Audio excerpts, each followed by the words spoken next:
casa. Bienvenidos chicos y chicas de primero de secundaria a la sesión del día de hoy del curso de comunicación, donde nos aventuraremos en la segunda parte de este especial donde repasamos la historia de los ferrocarriles. Hoy repasaremos las rutas que existieron y existen hasta hoy en el Perú, las rutas del norte, del centro, del oriente y del sur. Y para saber más sobre este tema, debemos continuar con la segunda parte de este ferroviario video. Además de ello, tenemos algunas preguntas claves que te ayudarán mejor a entender todo lo que el video tiene para ofrecernos. Lápiz y papel a la mano, por favor, para tener listas las preguntas. Primera, ¿qué características o información relevante identificamos en el ferrocarril central? Segunda, ¿qué característica o información relevante identificamos en el ferrocarril del sur? Tercera, ¿qué características o información relevante identificamos en los ferrocarriles del norte? Cuarta, ¿qué características o información relevante identificamos en los ferrocarriles del oriente? Y quinta, ¿qué beneficios trajo al país el transporte en ferrocarriles? ¿Por qué fueron y son importantes? ¡Espérame! ¿A dónde? ¿A dónde vamos? ¿A dónde vamos hoy? Justo a tiempo, Tocino. Bienvenidos al tren. ¡Vamos con el video!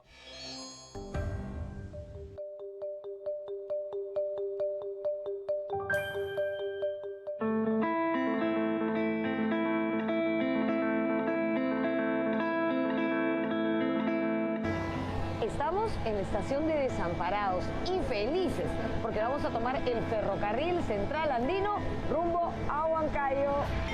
Durante muchos años este fue el ferrocarril más alto del mundo. Pero, ¿cómo nació esta idea? En 1851, el ingeniero polaco Ernest Malinowski le propuso al Estado peruano ampliar el ferrocarril que iba de Lima a Callao y que fue construido en la época de Ramón Castilla. Él proponía que llegase hasta el valle de Jauja, en Junín. No en vano, le decían a este señor Malinowski el constructor de lo imposible, porque era muy osado en sus ideas. Este proyecto estuvo como en un limbo durante mucho tiempo y recién en 1868 el Congreso peruano aprobó su construcción. El gestor del proyecto de construcción de este ferrocarril fue también un ingeniero, pero norteamericano, Henry Meigs, un hombre bastante controvertido al que incluso se le llamó el Pizarro Yanqui. Esta es la primera parada del ferrocarril central andino y la estación se llama San Bartolomé. Me voy de una vez porque si no el tren nos va a dejar.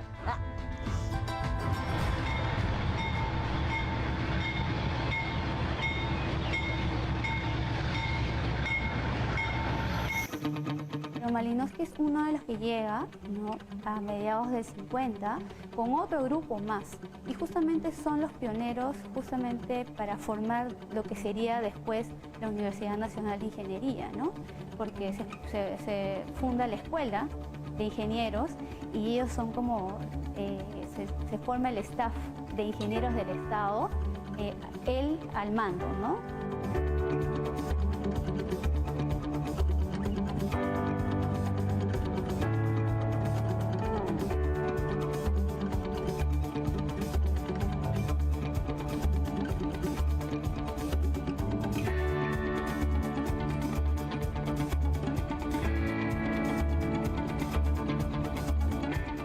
En 1870 se inició la construcción del proyecto.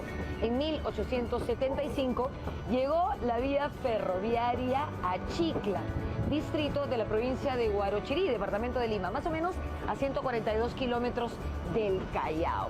Allí se detuvo la construcción del ferrocarril, primero por falta de dinero y después por la guerra con Chile. Meigs murió 2 años después, así que lamentablemente no pudo ver culminado su sueño.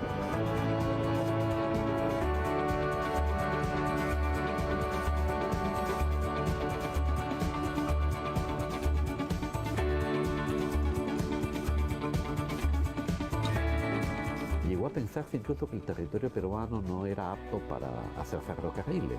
Cuando Meiggs comienza a construir el ferrocarril de Arequipa, por ejemplo, en 1868, y el central en 1869, casi no hay experiencias de ferrocarriles de altura. Y él entonces hace diseños que hasta ahora son un elogio en la historia de la ingeniería para salvar los abismos, comunicar las cordilleras, el famoso puente del Infiernillo que sale de un túnel y entra a otro túnel, hasta ahora nos maravilla cuando lo recorremos, ¿no? Hay que tener en cuenta que los ferrocarriles previos a Meiggs eran bastante cortos, de poco financiamiento, ¿no? En cambio, los grandes ferrocarriles del central y del sur, que hasta ahora funcionan, sí fueron de gran inversión, ¿no? Manuel Pardo llegó al poder en 1872, pero sus planes ferrocarrileros se frustraron. El país entró en una grave crisis económica.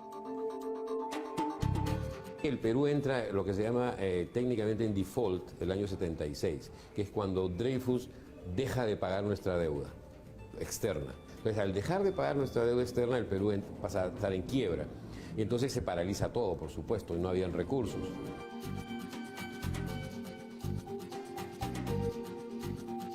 El problema de los ferrocarriles en el Perú fue que cuando se acabó la riqueza del guano, nos vino la época de vacas flacas, la única línea terminada era la de Arequipa a Puno.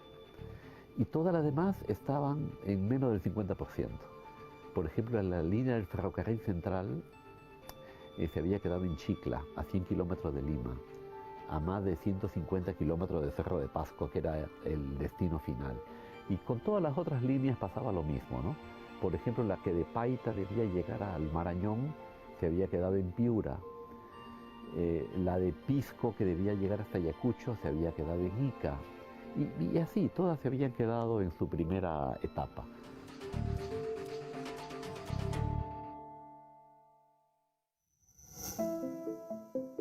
En 1875, el viajero europeo Charles Wiener viajó en el ferrocarril central y describió el momento crítico de dejar inconcluso el proyecto ferrocarrilero. La impresión del viajero Charles Wiener fue que habíamos hecho un esfuerzo maravilloso de ingeniería, económicamente descomunal, pero para no obtener ningún rédito económico. Y él decía que el ferrocarril entrando a la estación de Chicla parecía no el grito de triunfo de la civilización que llega, sino era el alarido de desesperación de una civilización que se siente extraviada en un medio en el que no puede ser útil, ¿no? Y lo que pasa es que, como él mismo dice, estaba a medio camino. Faltaba ahora llegar a los centros mineros, a los valles agrícolas, pero para eso ya no hubo dinero en ese momento. A diferencia de Europa, en el Perú no se desarrolló una industria siderúrgica proveedora de la materia prima para fabricar las maquinarias. Aquí casi todo se importó. Para colmo de males, a la crisis económica siguió la guerra con Chile y el Perú perdió los 3 ferrocarriles que tenía en el departamento salitrero de Tarapacá.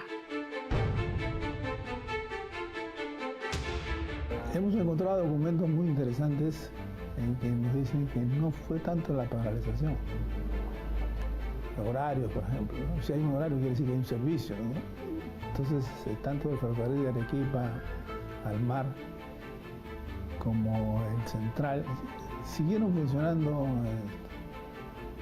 no el Lima Callao, el Lima Chorrillos, porque eran menos útiles, ¿no? A pesar de que eran también privados, ingleses. Por eso no lo destruyeron tanto, porque usaban durante la ocupación de su ferrocarril, ¿no?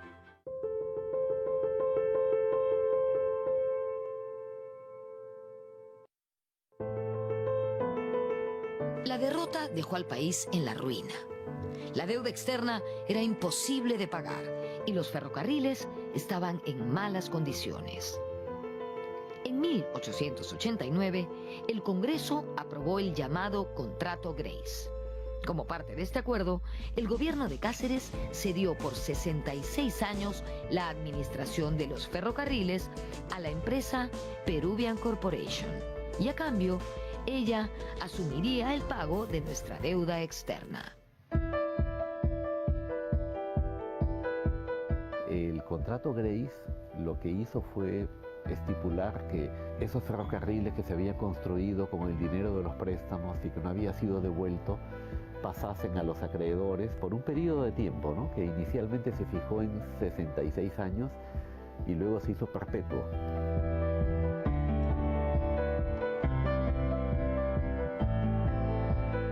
En 1890, luego de la firma del contrato Grace, se reanudó la construcción del ferrocarril y en 1892 llegó hasta Cazapalca, provincia de Huarochirí, departamento de Lima, y un año después, en 1893, hasta La Oroya, provincia de Yauli, departamento de Junín.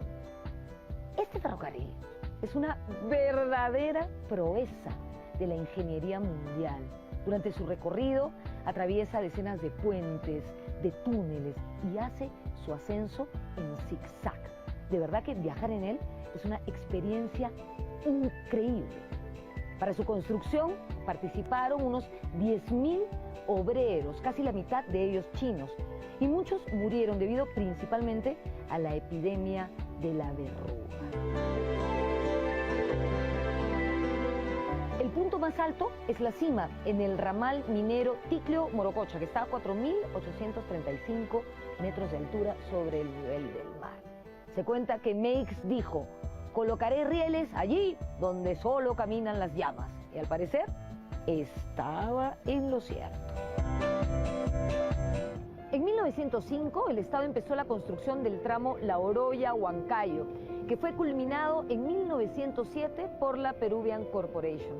Finalmente, el 8 de septiembre de 1908 se abrió el tráfico hasta Huancayo. Casi 40 años para culminar esta monumental obra. Nosotros hemos llegado en ese ferrocarril hasta la capital del departamento de Junín. Esta es la Plaza Constitución de Huancayo.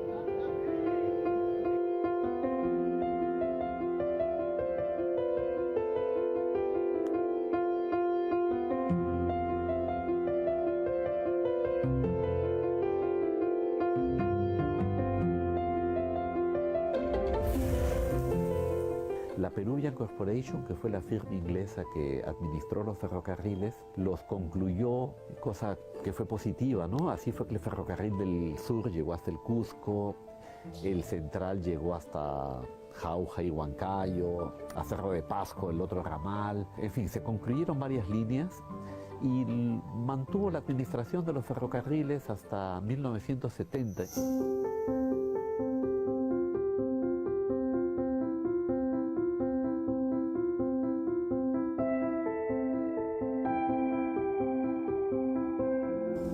El más extenso de todos los ferrocarriles construidos en nuestro país sigue en funcionamiento y tiene 940 kilómetros de extensión y en su punto más alto alcanza una altura de más de 4.300 metros sobre el nivel del mar, con unas subidas, unas bajadas y unas curvas que ya podrán imaginarse. Este ferrocarril parte del puerto de Mollendo, luego sigue hasta Arequipa y finalmente hasta Juliaca, donde se bifurca en dos ramales. Uno llega hasta Puno a través del lago Titicaca y el otro a la ciudad del Cusco. Comenzó a construirse en el año 1871, luego su construcción se paralizó después de algunos años por una severa crisis económica y se retomó luego de la guerra con Chile en 1890. Finalmente, en el siglo XX, llegó a Cusco, precisamente en el año 1908.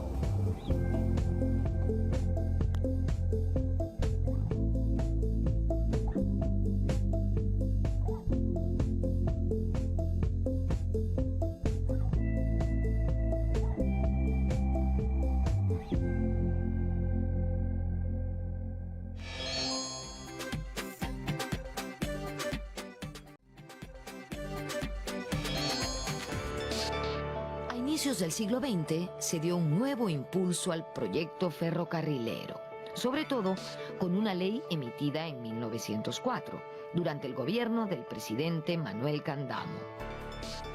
Como dice Helio Galesio, la ley ordenaba la construcción de las líneas a La Oroya, Jauja y Huancayo, de Sicuani al Cusco y desde un punto de la vía a Cerro de Pasco, hasta un lugar navegable sobre el Ucayali, un ferrocarril al oriente. Se proyectaba también unir Lima con el Cusco en pos de la unidad nacional. En la selva hubo proyectos ferroviarios vinculados al caucho, pero solo se concretó el ferrocarril urbano en Iquitos, que funcionó entre 1905 y 1935. Por su parte, los ferrocarriles del sur y del centro y las pequeñas líneas del norte se adaptaron al sistema exportador. La Primera Guerra Mundial generó un auge económico en el Perú porque nuestros recursos naturales eran necesarios para la guerra, y el azúcar, el algodón, ¿de acuerdo? Y la necesidad del transporte, y los minerales, por cierto. Entonces ahí hubo mucho dinero y Leguía se animó muchísimo por el tema ferrocarrilero nuevamente. Entonces ahí hubo un crecimiento, pero donde más se desarrolló el ferrocarril en esta segunda etapa es en las haciendas azucareras del norte. Bueno, y un poco también en el sur, porque tenías uno que iba de Cerro Azul a Cañete para sacar caña, justamente, de la British Corporation.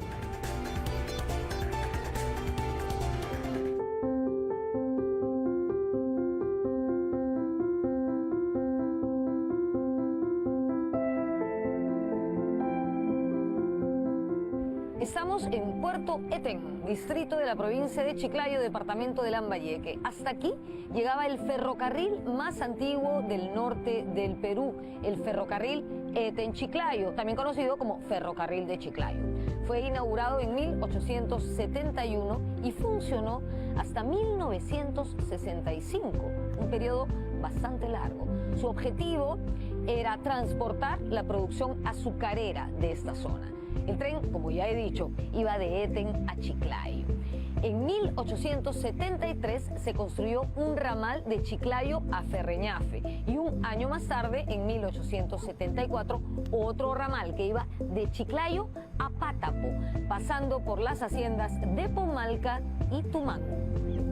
Frente a la Plaza de Armas de Puerto Eten se encuentra lo que fue el patio de trenes. Estos edificios constituían la estación propiamente dicha y hoy albergan a la municipalidad de Puerto Eten. Vengan conmigo, hay algo que les quiero mostrar.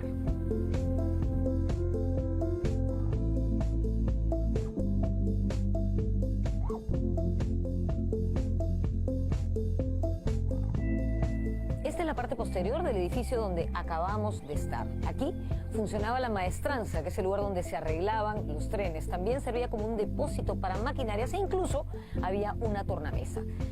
De todo eso solamente quedan 3 vagones de pasajeros que, como podemos comprobar, están abandonados.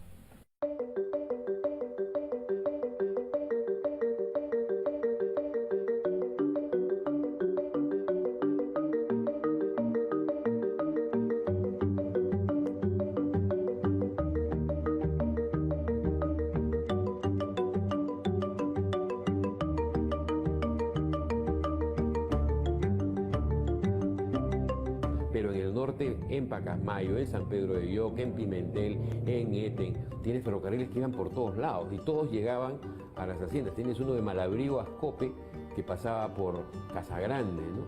Y que era pues de la propia hacienda. Cartavio tenía su propio tren, Cayaltí tenía su propio tren, Chiquitoy tenía su propio tren, o sea, todas las haciendas.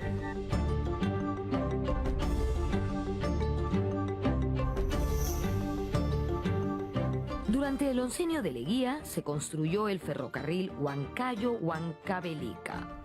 En 1930, con la caída de Leguía y la crisis financiera mundial, el proyecto ferroviario decayó. Se abandonaron muchas líneas, como las de Pisco-Ica, Paita-Piura, Lima-Ancón o Eten-Chiclayo.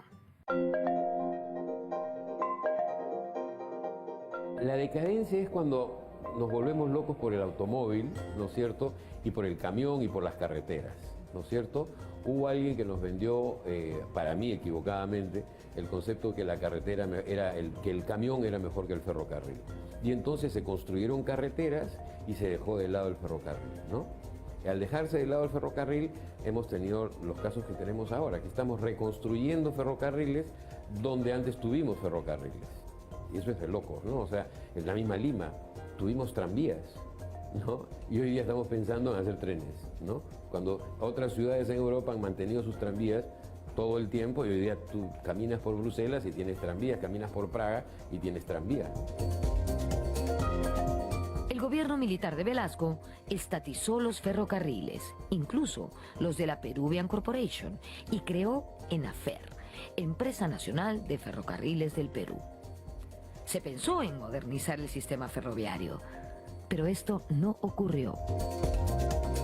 Velasco tuvo, digamos, varios proyectos para hacer el metro de Lima. Y en esa época se hablaba de hacerlo subterráneo, ¿no? Y el proyecto es muy lindo porque además venía casi todo financiado.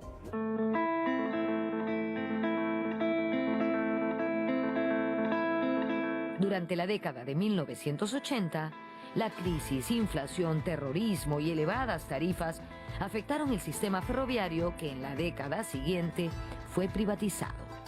Una de las empresas concesionarias fue Perú Rail.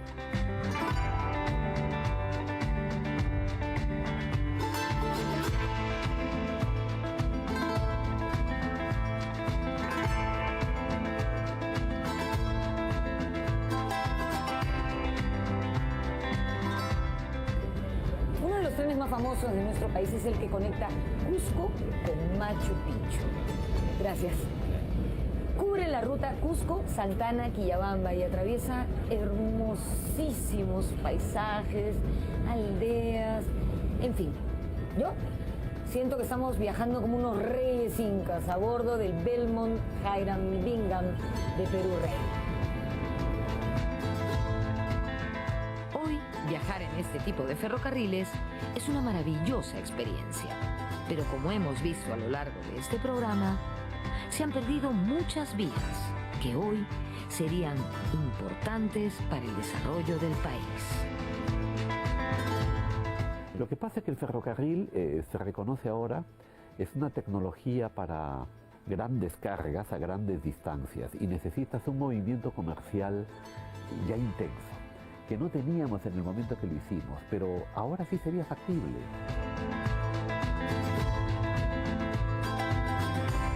Pero el ferrocarril te puede llevar población, te puede llevar mercadería, te puede llevar minerales, te puede llevar vehículos encima y trasladarlos a grandes distancias.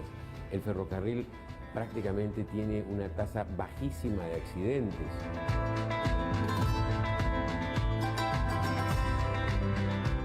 Por ejemplo, ahora se habla de lo útil que sería un tren de cercanías de Huacho a Cañete, porque hay un flujo de pasajeros tan intenso, o bueno, desde Chosica hasta Lima.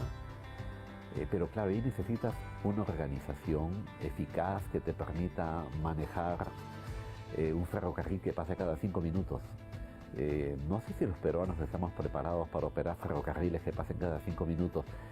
Yo creo que deberíamos hacerlo, porque de lo contrario no vamos a poder despegar a una economía más próspera, ¿no?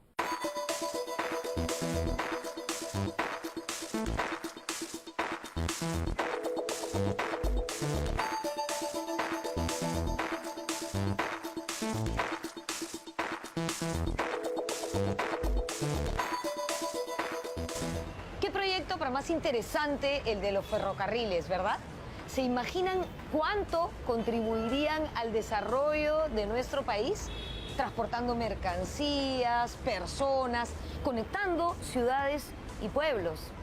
Despedimos este programa desde la línea 1 del Metro de Lima, que también, por supuesto, es un tren y una alternativa rápida y muy eficiente para el transporte de pasajeros en una ciudad como la capital del Perú. Espero que hayan disfrutado de este programa tanto como yo. Nos vemos en la próxima.